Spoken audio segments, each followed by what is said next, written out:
금지. 심야에만 들리는 이야기. 그래서 심야 금지. 다음 이야기 역시 심야 금지입니다. 여러분, 인생은 참으로 얄궂습니다. 어떤 이는 태어나면서부터 모든 복을 움켜쥐기도 하지만 또 어떤 이는 채 꽃을 피우기도 전에 차가운 흙 아래 묻히기도 하죠. 옛사람들은 말했습니다. 사람이 태어날 때 저승의 명부에는 이미 그 수명이 적혀 있다고 말입니다. 만약 여러분의 귀에 누군가 다가와 내 자식의 명이 고작 보름밖에 남지 않았다고 속삭인다면 여러분은 어떻게 하시겠습니까?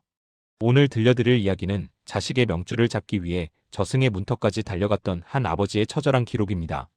조선 중기 한양 땅에 성진호라는 선비가 살았습니다. 성품으로 대관의 자리에 올라 만인의 존경을 받았던 인물이죠. 그에게는 늦둥이 외아들 도윤이가 있었습니다.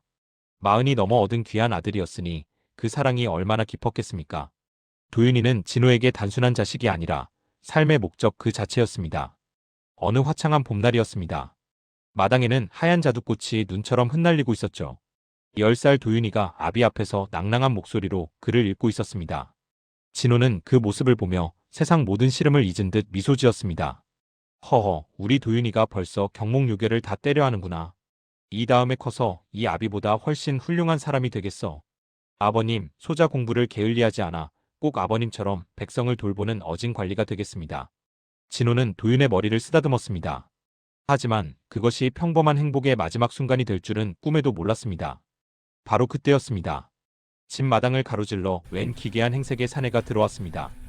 거적대기를 걸친 거지였지만 풍채는 집채만 했고 눈매는 번뜩이는 범의 그것과 같았죠. 진호는 본능적으로 도윤을 자기 등 뒤로 숨겼습니다. 네 이놈, 여기가 어디라고 함부로 발을 들이느냐? 썩 나가지 못할까?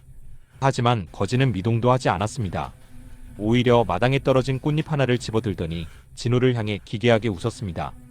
그 소리는 마치 녹슨 쇠붙이를 긁는 듯 했습니다. 꽃이 참으로 곱소. 하지만 대감, 저 꽃잎이 다치기도 전에 이 집안의 기둥뿌리가 먼저 썩어 문드러질 것이오. 무슨 망발이냐? 여봐라, 당장 이자를 끌어내라. 보름 뒤자시, 저 아이의 명이 명부에서 지워질 것이오. 대감이 과거에 쌓은 업보가 자식의 목을 조르고 있는데 어찌 모른 척한단 말이오. 꽃이 지는 건 자연의 섭리나 자식이 먼저 가는 건 하늘의 형벌이지요. 쯧쯧. 진호가 하인들을 부르려 고개를 돌린 찰나 거지는 안개처럼 사라지고 없었습니다. 마당에는 오직 지식여진 자두꽃잎들만 어지럽게 흩어져 있었죠. 진호는 등줄기가 서늘해지는 것을 느꼈습니다. 업보라니. 내가 살아오며 누구에게 그토록 깊은 원한을 샀단 말인가. 불길한 예감은 빗나가는 법이 없었습니다. 그날 밤 도윤이가 갑자기 고열에 시달리며 쓰러졌습니다. 한양에서 이름난 의원은 죄다 불러 모았지만 돌아오는 대답은 가혹했습니다. 대감, 이 아이는 병에 걸린 것이 아닙니다. 맥은 살아있으나 혼이 몸 밖으로 나가려 발버둥을 치고 있어요. 이건 사람의 힘으로 고칠 수 있는 일이 아닙니다. 도윤의 몸은 숯불처럼 뜨거운데 입에서 나오는 숨결은 서늘한 얼음장 같았습니다. 아이는 의식이 없는 와중에도 누군가에게 쫓기듯 헛소리를 내뱉었죠. 싫어요. 오지 마세요. 검은 옷을 입은 사람들이 저를 끌고 가려 해요. 아버님, 살려주세요. 진호는 아이의 작은 손을 붙잡고 피눈물을 흘렸습니다. 한양 최고의 권세도 창고에 쌓인 재물도 자식의 명줄 앞에서는 먼지보다 못했습니다. 거지의 목소리가 환청처럼 귓가를 때렸습니다. 보름 뒤자시, 이제 남은 시간은 단 열흘 뿐이었습니다. 내 죄다. 내가 지은 죄가 내 아들을 죽이는구나. 아니, 절대로 그렇게 두지 않겠다. 하늘이 내 아들을 데려가겠다면 나는 저승의 명부라도 훔쳐올 것이다. 절망의 끝에서 진호는 한 사람을 떠올렸습니다. 평안도 가명에서 기이한 도술과 전술로 이름을 떨치던 기인, 박엽장군. 진호의 집안 어른이자 귀신조차 두려워한다는 그라면 방법이 있을지도 몰랐습니다. 폭풍우가 대지를 삼킬 듯 몰아치던 밤. 진호는 사경을 헤매는 아들을 포대기에 감싸 업고 말에 올랐습니다. 한양에서 평안도까지는 천리길. 하지만 아비에게 거리는 중요하지 않았습니다. 오직 아들을 살려야 한다는 광기 어린 일념뿐이었죠. 도윤아, 조금만 참거라. 이 아비가 반드시 너를 살릴 것이다. 명부의 사자가 와도 절대로 내 손은 놓지 않으마. 진호는 과연 평안도에서 박엽을 만나 아들을 살릴 수 있을까요? 그리고 거지가 말한 그 끔찍한 업보의 정체는 무엇일까요? 아이를 살리기 위해 진호가 치러야 할 대가는 그가 상상하는 것보다 훨씬 더 잔인하고 가혹할지도 모릅니다. 가까스로 도착한 평안도 가명. 하지만 박엽 장군이 내놓은 해결책은 상상조차 할 수 없는 기괴한 것이었습니다. 아들을 살리고 싶거든 이 하얀 노새에 태워 홀로 죽음의 골짜기로 보내게. 아비의 손을 놓고 홀로 사지로 가야 하는 10살 도윤이. 과연 아이는 무사히 돌아올 수 있을까요? 여러분, 자식을 살리기 위해 천리길을 쉬지 않고 달려본 적이 있으십니까? 등에 업힌 아이의 숨소리가 점점 희미해져 갈 때 아비의 심정이 어땠을지 감히 상상이나 가십니까? 성진호는 꼬박 열흘 밤낮을 달렸습니다. 폭우가 쏟아져도 말이 지쳐 쓰러져도 멈출 수 없었죠. 그의 등 뒤에는 꺼져가는 작은 생명이 매달려 있었으니까요. 마침내 평안도 가명의 육중한 성문이 나타났습니다. 진호의 몰골은 이미 사람의 형상이 아니었습니다. 흙탕물로 뒤범벅된 비단옷, 찢어진 신발, 그리고 공포로 충혈된 두 눈. 그는 마지막 힘을 짜내 성문을 두드렸습니다. 하지만 굳게 닫힌 문은 열리지 않았습니다. 문 안에서 들려온 것은 병졸들의 고함이 아닌 얼음장처럼 차가운 한 사내의 목소리였습니다. 귀신도 부린다는 북방의 기인, 박엽 장군이었습니다. 돌아가시오. 이미 죽은 목숨을 살리려 먼 길을 오셨구려. 하늘이 정한 명수는 인간의 힘으로 돌릴 수 없는 법이오. 진호가 붙들고 있던 마지막 희망의 끈이 눈앞에서 툭 하고 끊어져 버린 겁니다. 진호는 그 자리에 무너져 내렸습니다. 등에 업힌 도윤이의 몸은 불덩이처럼 뜨거운데 진호의 세상은 차갑게 얼어붙고 말았죠. 그렇다고 포기할 수 있을까요? 아비는 그럴 수 없습니다. 진호는 진흙탕 바닥에 무릎을 꿇었습니다. 그리고 차가운 돌바닥에 머리를 찍기 시작했습니다. 한 번, 두 번, 세 번. 이마가 찢겨 피가 흘러내려 눈을 가렸지만 진호는 멈추지 않았습니다. 한양의 높은 벼슬아치라는 체면 따위는 이미 진흙 속에 버린 지 오래였습니다. 지금 그는 그저 자식을 잃을 위기에 처한 불쌍한 아비일 뿐이었습니다. 그는 울음이 터지듯 절규했습니다. 장군님, 제발 문을 열어주십시오. 제 아들 도윤이를 살려주십시오. 하늘이 목숨을 원한다면 제 목을 내놓겠습니다. 당장 이 자리에서 죽어도 좋습니다. 제발, 제발 아이만은. 피 섞인 울음이 북풍을 타고 가명 안으로 흘러들어갔습니다. 그것은 차마 사람의 소리라 할 수 없는 단장이 끊어지는 짐승의 울부짖음과도 같았습니다. 얼마나 시간이 흘렀을까요? 마침내 육중한 대문이 열렸습니다. 그곳에는 마치 거대한 산봉우리 같은 사내가 서 있었습니다. 박엽 장군이었습니다. 그의 눈빛은 형형하게 빛나고 있었지만 피투성이가 된 진호와 다 죽어가는 아이를 보는 순간 깊은 한숨을 내쉬며 무겁게 입을 열었습니다. 어리석은 사람. 기어이 하늘의 뜻을 거스르려 하는가.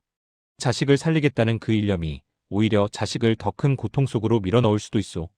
박엽은 진호를 일으켜 세우지도 따뜻한 위로의 말을 건네지도 않았습니다. 그저 뒤에 선 하인들에게 손짓을 했을 뿐이죠. 잠시 후 하인들이 무언가를 끌고 나왔습니다. 그것은 약재도 의원도 아니었습니다. 그것은 노새였습니다.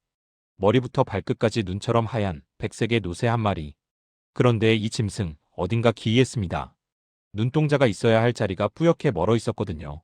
마치 이승의 것을 보지 못하는 저승의 짐승처럼 말입니다. 노새는 숨소리조차 내지 않고 조용히 진호의 앞에 섰습니다. 박엽이 단호하고 엄격하게 말했습니다. 이 아이를 살릴 방법은 단 하나뿐이오. 오늘 밤 이 노새에 아이를 태워 저 깊은 산속 암년사라는 패절로 보내시오. 진호는 자신의 귀를 의심했습니다. 10살 배기, 그것도 사경을 헤매는 아이를 칠흑 같은 밤에 홀로 산속으로 보내라니요. 진호는 믿을 수 없다는 듯 떨며 물었습니다. 홀로 말입니까? 장군님, 이 아이는 지금 혼자 앉아있을 힘조차 없습니다. 제가 데리고 가면 안 되겠습니까? 하지만 박엽은 차갑게 말을 잘랐습니다. 안 돼오. 산 사람이 따라붙으면 부정이 타서 아이는 즉시 죽을 것이오. 이 노새만이 저승의 문턱을 피해가는 길을 알고 있소. 아비인 당신이 따라가도 안 되고 아이가 가는 뒷모습을 오래 쳐다봐서도 안 돼오. 박엽은 진호의 눈을 똑바로 바라보며 잔인한 선택을 강요했습니다. 선택하시오.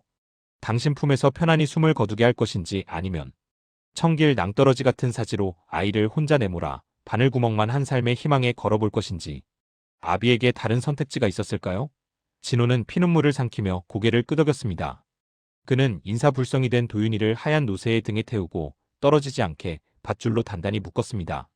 아이의 몸은 여전히 불덩이 같았습니다. 진호는 마지막일지도 모르는 아이의 창백한 볼을 떨리는 손으로 쓸어내리며 울음을 삼키고 속삭였습니다. 도윤아, 내 아가, 부디 살아다오. 무섭더라도 이 아비를 원망하며 꼭 버텨다오. 아비가 여기서 목숨을 걸고 빌고 있겠다. 아비의 간절한 목소리가 들렸을까요? 도윤이의 힘없는 눈꺼풀이 아주 미세하게 떨렸습니다. 그 모습을 본 박엽이 망설임 없이 노새의 엉덩이를 손바닥으로 내리쳤습니다. 하얀 노새가 안개 낀 어둠 속으로 미끄러지듯 달려나갔습니다. 진호는 박엽의 경고대로 차마 뒤를 돌아보지 못했습니다. 그저 땅바닥을 치며 짐승처럼 울부짖을 뿐이었죠. 아이는 그렇게 떠났습니다. 호랑이와 귀신이 우글거린다는 깊은 산속 패전을 향해서 말입니다. 겨우 10살 난 아이가 감당하기엔 너무나 거대하고 무서운 밤이 시작되고 있었습니다. 과연 도윤이는 무사히 암년사에 도착할 수 있을까요? 그리고 그곳에서 아이를 기다리고 있는 것은 무엇일까요? 삶일까요? 아니면 그보다 더 끔찍한 공포일까요? 여러분, 세상에서 가장 무서운 순간이 언제인지 아십니까? 귀신이 눈앞에 나타났을 때가 아닙니다. 바로 절대 열어서는 안 되는 문 밖에서 내가 가장 사랑하는 사람의 목소리가 들려올 때죠. 10살 도윤이가 겪어야 했던 그날 밤이 바로 그랬습니다. 하얀 노새는 깊은 산속 폐허가 된 절 앞에 멈춰 섰습니다. 암년사였습니다. 사람의 발길이 끊긴 지 오래된 그곳에선 썩은 나무 냄새와 비릿한 짐승의 누린내가 진동했죠. 노새는 도윤이를 내려놓자마자 뒤도 돌아보지 않고 어둠 속으로 사라졌습니다. 이제 정말 혼자였습니다. 고열에 시달리던 도윤이는 박엽 장군의 말을 떠올렸습니다. 도윤이는 떨리는 몸을 이끌고 낡은 법당 문을 열었습니다. 먼지 자욱한 바닥에 낡고 거대한 호랑이 가죽 호피가 놓여 있었습니다. 아이는 서둘러 그 밑으로 기어 들어갔습니다. 가죽 안은 칠흑같이 어두웠고 매캐한 털 냄새가 코를 찔렀습니다. 도윤이는 무릎을 끌어안고 숨을 죽였습니다. 아버지가 마지막으로 쥐어준 작은 단도만을 생명줄처럼 꽉 쥔 채 말이죠. 시간이 얼마나 흘렀을까요? 산속의 밤은 너무나 길고 고요했습니다. 자신의 거친 숨소리와 심장 뛰는 소리 때문에 귀가 먹먹해질 지경이었죠. 그때였습니다. 법당 밖에서 기괴한 소리가 들려왔습니다. 마치 쇠로 된 발톱으로 땅을 긁는 듯한 소리. 그 소리는 점점 문 쪽으로 다가왔습니다. 도윤이는 입을 틀어막았습니다. 문이 열렸습니다. 그리고 누군가 들어왔습니다. 찢어진 문틈으로 들어온 달빛에 비친 그림자. 그것은 승려복을 입은 늙은 노승의 모습이었습니다. 하지만 그림자가 이상했습니다. 사람이 서 있다기엔 지나치게 크고 구부정했으니까요. 노승은 법당 안을 천천히 돌더니 정확히 도윤이가 숨어있는 호피 앞에 멈춰 섰습니다. 가죽 너머로 뜨겁고 비릿한 입김이 느껴졌습니다. 심장이 멎을 것 같은 공포 속에서 노승이 입을 열었습니다. 목소리는 꿀처럼 달콤하고 자상했습니다. 아가, 이런 곳에 혼자 숨어서 무얼 하고 있느냐? 밤이 차구나. 이리 나와서 따뜻한 차라도 한 잔 마시렴. 도윤이는 박엽 장군의 경고를 되새기며 입술을 깨물었습니다. 대답이 없자 노승의 목소리가 조금 변했습니다. 내 아비가 너를 버리고 갔구나. 불쌍한 것. 그 냄새 나는 가죽을 어서 벗어버리라니까. 노승의 그림자가 점점 커졌습니다. 자상하던 목소리는 온데간데없고 굶주린 짐승의 으르렁거림이 섞여 나왔죠. 하지만 도윤이는 꼼짝도 하지 않았습니다. 그러자 노승이 갑자기 낄낄거리며 웃기 시작했습니다. 크으, 제법 독한 놈이로구나. 하지만 내가 언제까지 버틸 수 있을까? 그 순간 도윤이의 귀를 의심케 하는 목소리가 들려왔습니다. 그것은 너무나 익숙하고 그리운 목소리였습니다. 도윤아, 내 아가 도윤아, 아비다. 내가 왔다. 아버지였습니다. 아버지가 나를 구하러 오신 걸까? 도윤이의 마음이 세차게 흔들렸습니다. 박엽 그놈이 너를 죽이려 한 게야. 내가 속았다. 어서 나오너라. 아비랑 같이 집에 가자. 응? 도윤아. 가죽을 걷어내고 당장이라도 아버지 품에 안기고 싶었습니다. 아이의 손이 호피 자락으로 향했습니다. 그런데 그때 아버지가 노새에 태우며 했던 마지막 말이 떠올랐습니다. 무섭더라도 이 아비를 원망하며 꼭 버텨다오. 아비가 목숨을 걸고 빌고 있겠다. 진짜 아버지라면 절대 나오라고 하지 않으셨을 겁니다. 도윤이는 호피를 거두려던 손을 거두고 단도를 쥔 손에 더욱 힘을 주었습니다. 눈에서는 뜨거운 눈물이 쏟아졌지만 이는 악물었죠. 아이가 속지 않자 밖의 존재는 본색을 드러냈습니다. 인내심이 바닥난 괴물이 법당의 문을 부수고 들어왔습니다. 호피 틈새로 보인 것은 노승이 아니었습니다. 집채만 한 그림자, 그리고 형형하게 빛나는 두 개의 붉은 눈동자였습니다. 거대한 호랑이의 앞발이 호피를 꾹 눌렀습니다. 날카로운 발톱이 가죽을 뚫고 들어와 도윤이의 어깨를 스쳤습니다. 뜨거운 콧김이 아이의 목덜미에 닿았습니다. 10살 아이가 감당하기엔 너무나 가혹한 밤. 도윤이는 공포에 질려 비명조차 지르지 못한 채 아버지가 준 단도만을 가슴에 품고 웅크렸습니다. 과연 새벽닭은 언제 우는 걸까요? 도윤이는 이 지옥 같은 밤을 견뎌내고 다시 아버지를 만날 수 있을까요? 동트기 전 1시간 세상이 가장 깊은 어둠에 잠기는 호시입니다. 이때는 산자와 죽은 자의 경계가 가장 얇아지는 시간이죠. 10살 도윤이에게 이 어둠은 단순히 시간이 아니었습니다. 자신을 집어삼키려는 거대한 괴물의 아가리였습니다. 호랑이의 날카로운 앞발이 법당 바닥을 내리찍었습니다. 두꺼운 호피가 종이장처럼 찢겨나갔죠. 가죽 밑에 웅크린 도윤이의 어깨 위로 차가운 밤 공기와 함께 비릿한 피냄새가 훅 끼쳐왔습니다. 괴물은 이제 더는 숨지 않았습니다. 노승의 탈을 벗어던진 그것은 집채만한 검은 호랑이의 형상을 한 채 도윤이를 내려다보았습니다. 붉게 타오르는 두 눈은 이미 아이의 영혼을 낚아챈 듯 했습니다. 어리석은 것. 인간의 명줄은 하늘이 정한 것인데 어찌 감히 피하려 하느냐. 이제 그만 명부를 따르거라. 괴물이 앞발을 들어 도윤이의 머리를 내리치려는 찰나였습니다. 도윤이는 아버지가 주신 마지막 물건을 떠올렸습니다. 품속에서 차갑게 빛나던 작은 칼, 바로 사천왕의 기운이 서린 단도였습니다. 안 돼. 우리 아버지가 나보고 꼭 살라고 하셨어. 아이는 눈을 질끈 감고 단도를 휘둘렀습니다. 가느다란 아이의 팔이 휘두른 칼날이 괴물의 앞발을 깊숙이 파고들었습니다. 순간 법당 안은 짐승의 울음소리가 아닌 천지를 진동하는 비명으로 가득 찼습니다. 단도에서 뿜어져 나온 푸른 빛이 괴물의 몸을 불사르기 시작한 것입니다. 같은 시각 평안도 가명의 제단 위에서는 또 다른 사투가 벌어지고 있었습니다. 박엽 장군은 온몸이 땀으로 젖은 채 제단 주위를 돌며 주문을 외우고 있었죠. 그 곁에서 성진호는 자신의 손가락을 깨물어 흐르는 피로 도윤이의 저고리에 글자를 써 내려가고 있었습니다. 대감, 정신 바짝 차리시오. 지금 아이가 명부의 문턱을 넘으려 하고 있소. 아비의 정성이 닿아야만 명부의 글자가 바뀔 것이오. 도윤아, 내 아들아, 내 수명을 가져가도 좋다. 내 영혼을 팔아도 좋으니 제발 내 아들만은, 내 아들 이름만은 지워다오.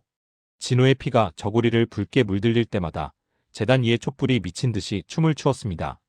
아비의 처절한 기도가 하늘에 닿으려는 듯 맑던 하늘에서 마른 하늘에 날벼락이 치기 시작했습니다. 다시 암년사 법당. 단도에 찔린 괴물이 고통에 몸부림치며 허공에 검은 두루마리를 펼쳤습니다. 그것은 죽은 자의 이름이 적힌다는 저승의 명부였습니다. 수많은 이름 사이로 성도윤이라는 세 글자가 핏빛으로 번뜩이고 있었죠. 괴물이 타오르는 손을 뻗어 그 이름을 움켜쥐려 했습니다. 그때였습니다. 하늘에서 떨어진 벼락이 법당 지붕을 뚫고 내려왔습니다. 그 눈부신 빛의 기둥이 명부를 정통으로 때렸습니다. 그리고 진호의 간절한 기도가 서린 붉은 피가 명부 위로 흩뿌려졌습니다. 기적이 일어났습니다. 명부 속 도윤이의 이름 위에 선명하고 붉은 점 하나가 찍혔습니다. 저승차사조차 건드릴 수 없는 지워진 운명의 증표였습니다. 박엽, 성진호.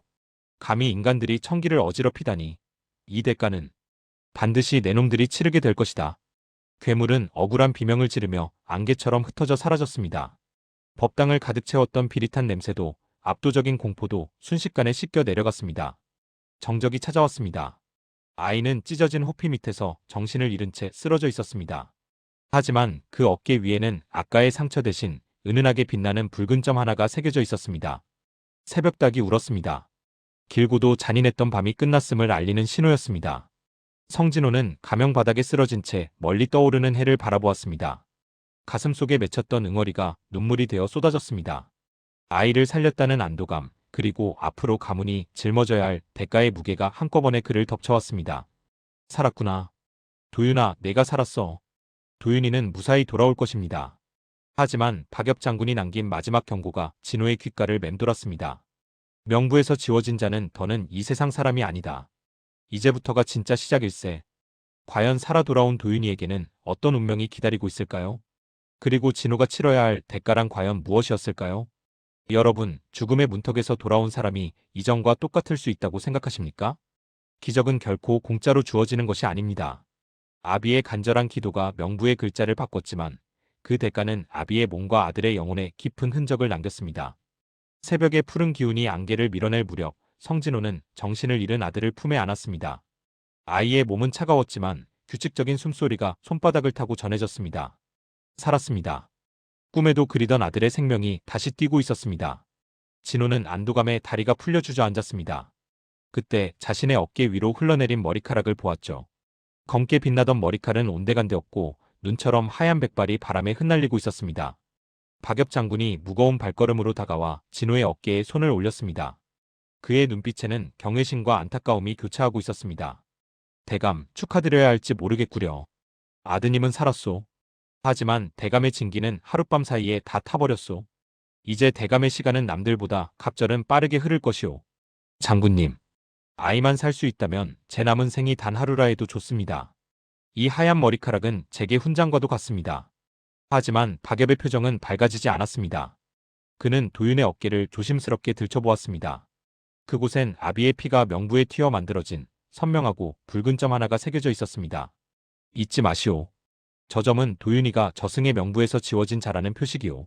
이제 저 아이는 산자의 세계에 살고 있지만 죽은 자들의 눈에는 가장 맛있는 먹잇감으로 보일 것이오. 세상의 온갖 원혼이 저 아이를 찾아 몰려들 겁니다. 진호는 도윤이를 더욱 꽉 끌어안았습니다.